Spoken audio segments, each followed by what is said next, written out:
Hey everyone, in today's episode I'll discuss the best suburbs to invest in Geelong. It's an interesting area and in my opinion it is the best place to invest that is the cheapest in Australia, and that is because it's got one of the best demographics for the price it has in Australia. It does very well long term, and I'm telling you right now it is at the perfect point of the cycle. So in today's episode I'll discuss a few things. First of all, what makes a good suburb. Secondly, where these are predominantly located. Third of all, the numbers behind good suburbs, and finally the suburbs themselves. Look, what makes a good suburb in Geelong, again like everywhere else, is strong demographics and low supply. If you have people with money wanting to buy properties and low supply, prices always go up. Lifestyle and distance to the CBD are important because in Geelong not all areas have sort of a good lifestyle. Other areas are better than others. Some are in the middle of nowhere, especially in new estates. Job hubs, business demand are important. There are particular areas of Geelong that do employ very well. Rejuvenation and gentrification, areas are changing and have changed a lot. Don't listen to articles from the early 2000s because areas are completely different now. Tranquility and school zones are good too. There are some beautiful pockets here that have really, really nice walkable neighbourhoods and also nice streets, and then also are surrounded by some good schools too. So definitely something to consider in that. Look, where are these predominantly located? I've just got a few things here. So the inner city of Geelong definitely is the best area to invest 100% in Geelong. So just consider that. There's a couple of suburbs particularly I've mentioned here. Landlocked suburbs are another thing. If they're completely built and there is nothing more really to build there or very little to build, they are probably going to do better than a new estate, especially in your outer parts of Geelong. And you've also got pockets that will gentrify in areas that are in the right regions of Geelong that will change. Look, the numbers behind good suburbs, I'm not going to go into too much detail behind this because I did do it in previous episodes, so look it up. But what you're looking for is a good total return. That is your 30-year capital growth plus your gross rental yield.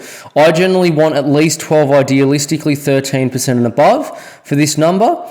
And on top of that as well, not only that too, but I'd want the capital growth percent to be higher of that. So usually at least 8 or 9%. And that is because capital growth over the long term stays fairly stagnant. It reverts to its long-term average, whereas yield will slide down because capital growth outdoes it in terms of pure numbers. So your internal rate of return will be higher if your total return percentage of capital growth is higher. Let's start. So look, under 500k in Geelong, I've mentioned it previously and I'll mention it again. Corio is your best buy for under 500k in Geelong. The estate's been built for more than 30 years now, pretty much all of it. Sure, you do have some new little parts popping up, but it's pretty much all built, so it's very good. Look, Corio as well, unlike North Lane does have some okay pockets too, but Corio doesn't have much public housing. There are a few pockets that do have it, but if you avoid them and you buy in the right pockets, you'll get some good growth, and this is a good example of it. So despite what you'll read about on the internet or from certain people, especially older residents of Geelong, you've got pockets that are done like 8 to 9% like this, so 67k in 96, 555k in 23, that's about 8 to 9% growth, so it's pretty good. And I mean, for something that you can still pick up for under 500k, it's just crazy numbers. So look, Corio is definitely something to consider, especially if you've got that lower budget under 500k in Geelong. Let's go down to 600k here, and look, not many people know this suburb, but the suburb I'm going to mention is a suburb called Breakwater. So look, for those that don't know where it is, it's basically right by the Geelong Racecourse. It's a smaller suburb and a lot of it is industrial, but there are particularly two pockets right next to the racecourse that are pretty much entirely detached homes, and they're pretty much entirely just low density, very, very quiet streets, except for on St Albans Road. But look, Breakwater is exceptionally well located. Look, if you look just down here where Geelong Racecourse is, basically either side of that is Breakwater. The bottom part of that is industrial, but those two parts of the estate that are literally just detached homes are great. There is no public housing pretty much here, basically none. And I mean, it's about a 5-minute drive to the CBD. It is incredibly close to the CBD and East Geelong. Look, in my opinion, I think East Geelong or maybe Geelong West are the most livable suburbs in Geelong. So this is an area that 100% will gentrify over the long term.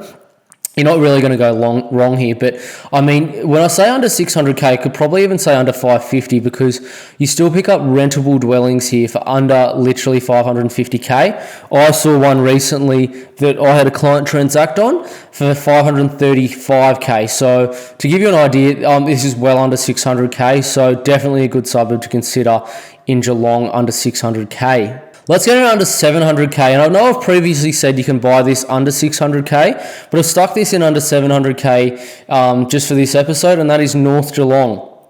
So, look, the reason I'm saying that is because to get under 600k is a little bit tight, but under 700 you're easily getting in. Like, you're picking this up for, you can sometimes even get late fives, but well into the low sixes in North Geelong. In actually under 700k, realistically even speaking, you could probably even buy close to the Geelong West pocket, which is basically almost Geelong West performance. It'll probably do nearly 9% long term. And you have a lot of dwellings like this in North Geelong, so it's completely rejuvenated. To give everyone an idea, you got a lot of the old homes that have been knocked over and then rebuilt, so you get these modern dwellings architecturally designed kind of like this. I don't know whether it's my favourite design, but you tell me. But anyway, like North Geelong, again, it's very cheap in a very expensive pocket. I don't think you can really go too wrong buying in North Geelong here. You can see again, it's just north of Geelong West, right next to those two kind of map without the colouring sort of suburbs are Drumcondra and Rippleside. They're both over $1 million. And look, in North Geelong, really, to pick something up, for like 600 to 700k is just insane. Like you can't really lose money here longer term. The rent is going up as well because the demographics have shifted a lot. So it's definitely an area, I think, for those that are really serious about getting into a good suburb of Geelong, that I'd definitely consider.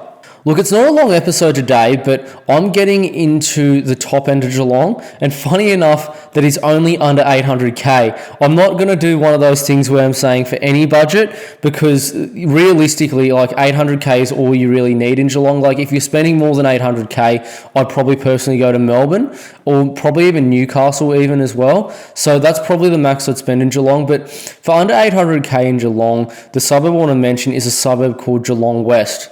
So for those that don't know Geelong West, as it says in its name, it is just west of the CBD. And look, Geelong West is it is really your best suburb in my opinion. Probably there or East Geelong to invest in all of Geelong. So these are, Geelong West will do nearly like around 9% growth long term. Some pockets have even done nearly 10 and over, some houses in the right pockets. But really, Geelong West is funny because you've got like particular things in Geelong West. You've got some older dwellings like this that are on your sort of massive heritage blocks, like 1,000 metre squared, quarter acre blocks, and even sometimes more, with pools and your beautiful heritage sort of listed homes like this.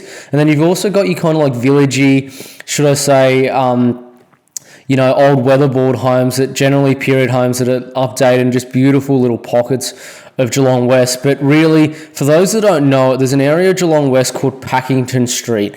And for those that don't know what Packington Street is, you would think you're probably in like Centre Road in Bentley, or you're in maybe Lygon Street, or I don't know, some like Yarraville Town Centre or something like that. But it really feels like an upmarket Melbourne suburb, or an upmarket Sydney suburb for those that don't know Geelong.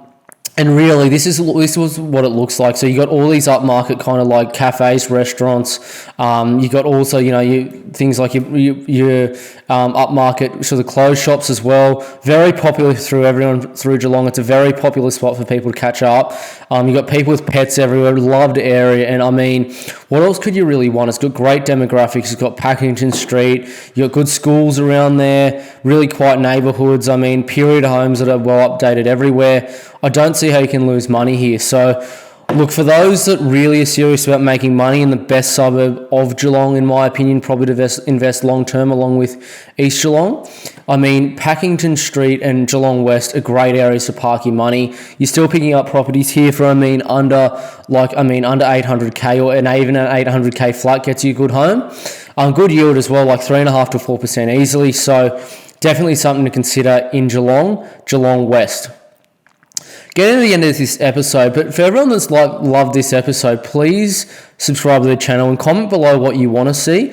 Also, if you're really serious about getting into the market, either contact me through www.compoundinvest.com.au. The details are below in the description. And also, if you're really serious and you want to get into the market, I'd suggest signing up to Premier Properties. It is a portal link that I have. You do have to sign an actual agreement doing so, but if for those that are really serious wanting the best properties in the country to invest in, I'd suggest signing up to that. But anyway, again, thank you everyone for watching, and I'll see you on the next episode.